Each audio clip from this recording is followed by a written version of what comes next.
হযরত আব্দুল্লাহ ইবনে মুবারক রাহমাতুল্লাহি আলাইহি অনেক বড় একজন মুহাদ্দিস ছিলেন। একবার হজ করতে গিয়া কাবা শরীফের পাশে দেখেন একটা লোক চাদর মুড়ি দিয়ে শুয়ে আছে।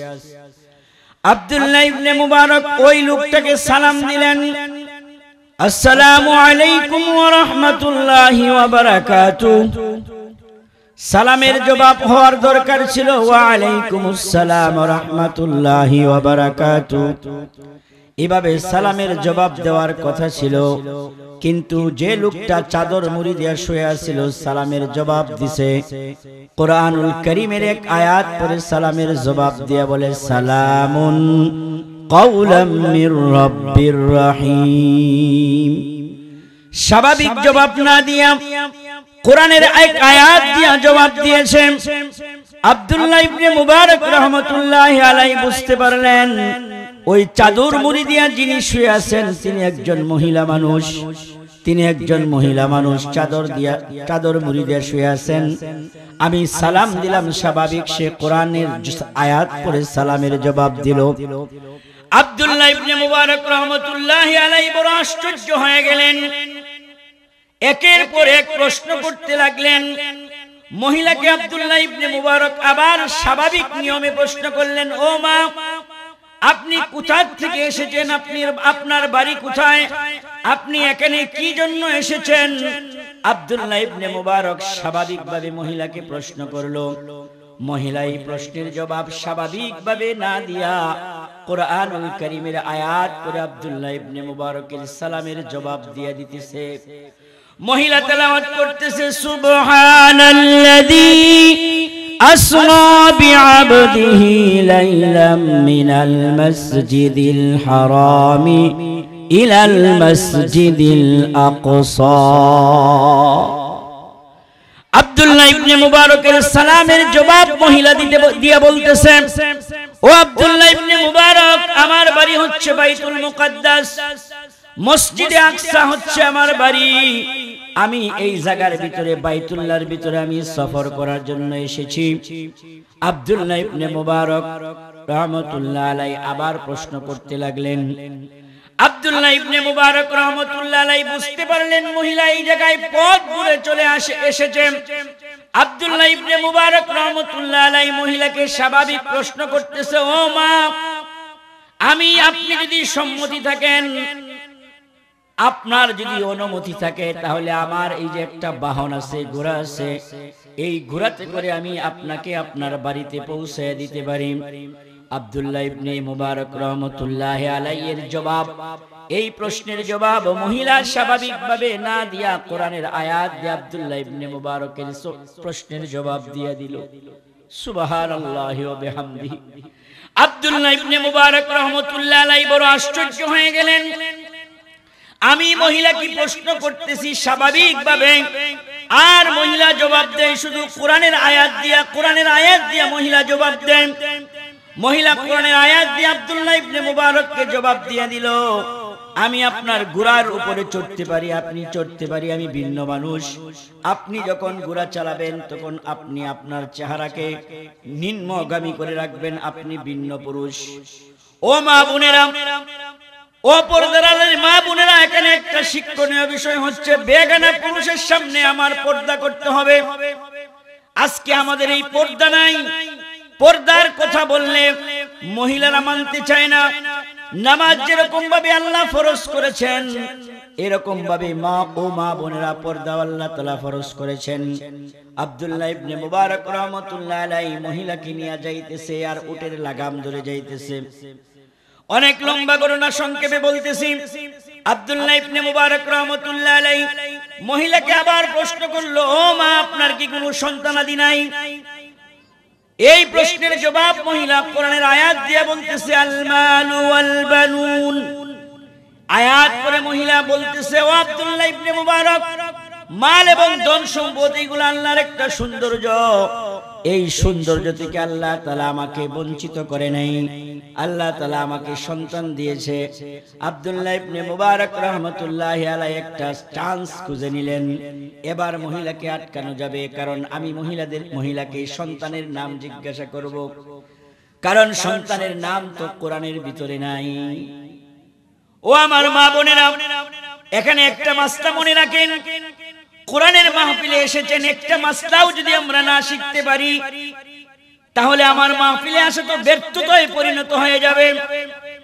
মাসালা কি? কোন মহিলার যখন সন্তান দুনিয়াতে আসে, সর্বপ্রথম কাজ হচ্ছে তার ডান কানে আযান আর বাম কানে ইকামতের শব্দগুলো বলে দিতে হবে। আজকে আমাদের সমাজের ভিতরে ছেলে হইলে আযান দেয়, মেয়ে হইলে আযানের কোনো খবর থাকে না। কিন্তু নিয়ম হচ্ছে সন্তান যখন দুনিয়াতে আসবে, আসার সাথে সাথে ডান কানে আযান আর বাম কানে ইকামতের শব্দগুলো বলে দেওয়া। আমাদের দেশের ভিতরে ওই ছেলে জন্ম হইলে দাদা অথবা চাচা অথবা নানা ওই বাহিরে গিয়ে জুড়ে আযান দেয়, কিন্তু নিয়ম হইল ডান কানে আযানের শব্দ, বাম কানে ইকামতের শব্দগুলো বলে দেওয়া। এটা পুরুষ দিতে হবে এরকম কথা না, মহিলারাও দিতে পারে। এটা হইল মাসালা, এই মাসলাটা মনে রাখবেন। এরপরে এই সন্তানের একটা সুন্দর নাম রাখা। আব্দুল্লাহ ইবনে মুবারক রাহমাতুল্লাহ আলাইহি মহিলাকে যখন প্রশ্ন করলো যে আপনার কি সন্তানাদি আসেনি, মহিলা কোরআনের আয়াত পড়ে জবাব দিয়ে বলতেছে হ্যাঁ আমার সন্তানাদি আছে। আব্দুল্লাহ ইবনে মুবারক রাহমাতুল্লাহ আলাইহি এবার একটা চান্স নিয়ে গেলেন। চান্সটা কি? যে আমি এখন মহিলাকে জিজ্ঞাসা করব যে মহিলার সন্তানাদির নাম কি, কারণ সন্তানের নাম তো কোরআনে পাওয়া যায় না। বর্তমানে আমরা নাম রাখি সেন্টু, মন্টু, বল্টু। মেয়েদের নাম রাখে রিয়া। রিয়া অর্থ অহংকার, কয় হুজুর কোরআনে আছে। মেয়েদের নাম রাখে লিমা, কয় হুজুর কোরআনে আছে। এইগুলা অর্থবোধক নাম না, অর্থবোধক নাম রাখতে হবে। এটা হলো সন্তানের হক। আপনি সন্তানের হক আদায় করবেন, সন্তান আপনার হক আদায় করবে। আপনি সন্তানের হক আদায় করবেন না, সন্তানও আপনার হক আদায় করবে না। সন্তানের হক কি? সুন্দর করে একটা নাম রাখা। আব্দুল্লাহ ইবনে মুবারক রাহমাতুল্লাহ আলাইহি এবার একটা চান্স খুঁজে নিলেন। মহিলাকে জিজ্ঞাসা করলো, ও মা আপনার সন্তানাদির নাম কি? মহিলা এবার কোরআনের 3টা আয়াত পড়ে পড়ে জবাব দিল, ইয়া ইয়াহইয়া খুযিল কিতাবা বিকুওয়া ওয়া কাল্লামাল্লাহু মূসা তাকলিমা ওয়াত্তাখাযাল্লাহু মাকামা ইব্রাহিমা খলীলা। মহিলা আব্দুল্লাহ ইবনে মুবারকের প্রশ্নের জবাব দিতেছে, ও আব্দুল্লাহ ইবনে মুবারক, সন্তানাদি দুনিয়ার সৌন্দর্য আল্লাহ তাআলা আমাকে বঞ্চিত করেন নাই। আল্লাহ আমাকে 3টা সন্তান দিয়েছে।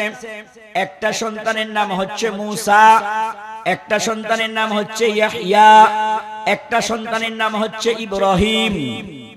সুবহানাল্লাহ ওয়া বিহামদিহি। ও মা বোনেরা, এই যে দেখেন মহিলা যে প্রশ্নই করে কোরআন দিয়া জবাব দেয়, কারণ কি?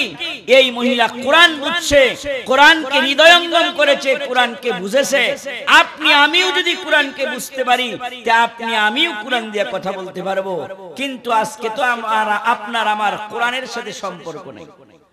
এখানে মা চাচি যিনারা আছেন, চোখটি বন্ধ করে একটু খেয়াল করে দেখেন, আজ থেকে 15 থেকে 20 বছর আগে আমাদের ঘরগুলোর থেকে সকাল বেলায় ফজরের নামাজ পড়ে আমাদের মা বোনেরা সূরা ইয়াসিন, সূরা রহমান, সকাল বেলায় সূরা ওয়াকিয়া, এইরকম আমলের সূরাগুলো তেলাওয়াত করত। আর এখন ভালো করে খেয়াল করেন, যাকে বিয়ে করে আনছেন পুত্রবধূ, সেও তো এখন তেলাওয়াত করে না। নামাজ পড়বো তো দূরের কথা, নামাজেই তো পড়ে না, তেলাওয়াত করবে কোন সময়? আগে 20 বছর আগে দেখেন, এখানে মুরব্বী মারা যিনারা আছেন, আপনারা একটু খেয়াল করেন, আজকে কোরআনের সাথে আমাদের সম্পর্ক নাই। আজকে আমাদের সম্পর্ক হয়ে গেছে গানের সাথে। আজকে আমরা গান শুনি, গান শুনতে শুনতে আমাদের অন্তরের ভিতরে ময়লা ফেলে দিয়েছি, অথচ কোরআনের তেলাওয়াত নাই। আজকে যদি আমরা কোরআন তেলাওয়াত করতাম, ঘরের ভিতরে স্বামী এবং স্ত্রীর বরকত মানে ঝগড়া লাগতো। কারণ যে ঘরের ভিতরে কোরআন তেলাওয়াত করা হয়, নবীজি সাল্লাল্লাহু আলাইহি ওয়াসাল্লাম বলেন ওই ঘরের ভিতরে আল্লাহ তাআলার বরকত নাযিল হয়। সুবহানাল্লাহি ওয়া বিহামদিহি। খেয়াল করে শুনেন, এই যে রমজান মাস আসতেছে, আর কয়দিন পরে রমজান। এই রমজান মাসের ভিতরে আমরা যেভাবে কোরআন তেলাওয়াত করি, মা বোনেরা সুন্দর করে তেলাওয়াত করি, এই তেলাওয়াতটা করতে হবে সহি শুদ্ধ করে।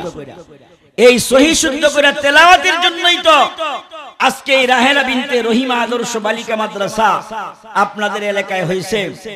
আপনাদের এলাকায় যে আজকে মাহফিল, এই মাহফিলে যারা শরীক হয়েছেন, একটু পরেই মুনাজাত হবে।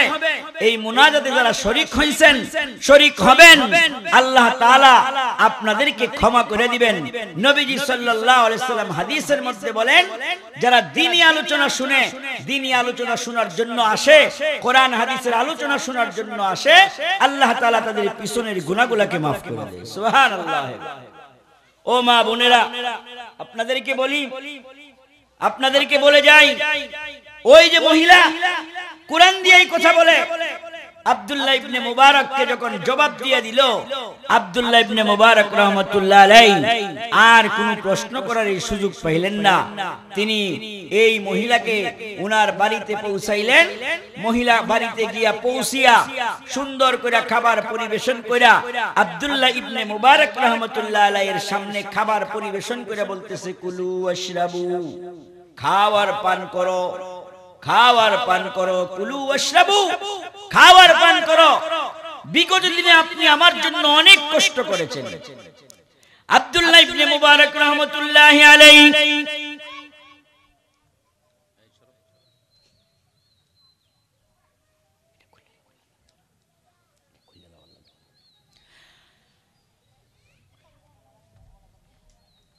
আব্দুল্লাহ ইবনে মুবারক রাহমাতুল্লাহি আলাইহি চুপ করে খানা খাইতেছেন। আর ছেলেদেরকে জিজ্ঞাসা করলেন, ও বাবারা, আপনার মা কয়দিন ধরে এই অবস্থায় কথা বলে? ছেলেরা জবাব দিতেছে, ও আব্দুল্লাহ ইবনে মুবারক রাহমাতুল্লাহ আলাইহি, ও আব্দুল্লাহ ইবনে মুবারক, আমার মা একদিন না, 2 দিন না, 1 বছর না, 2 বছর না, বিগত 40 বছর পর্যন্ত কোরআন ছাড়া কোনো কথা বলে না। সুবহানাল্লাহি ওয়া বিহামদিহি। ও আমার মা বোনেরা, এই ঘটনার থেকে আমরা শিক্ষা নেই। কি শিক্ষা নিব আমরা? যে আমরা কোরআনের সাথে সম্পর্ক করব, কোরআন পড়ব, কোরআন বুঝব, কোরআন অনুযায়ী আমরা আমল করার চেষ্টা করব ইনশাআল্লাহ। বলেন, কারণ কোরআন যাদের কাছে আছে তারা হচ্ছে দামি, তারা অনেক দামি, অনেক দামি।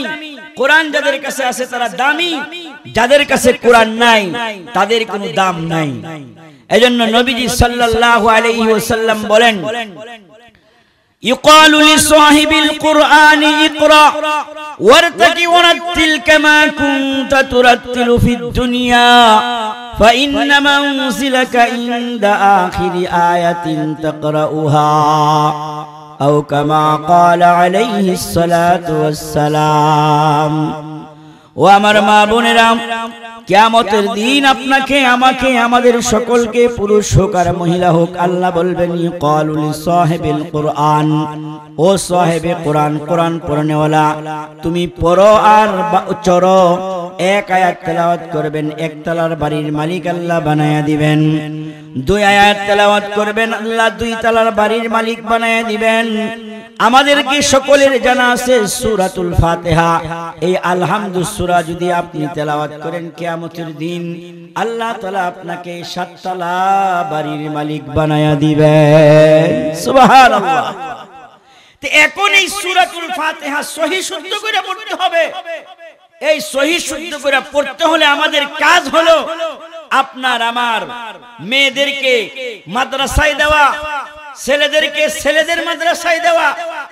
আপনি আমি যে মুরব্বি হয়ে গেছি, সংসারী হয়ে গেছি, আমাদের কাজ কি?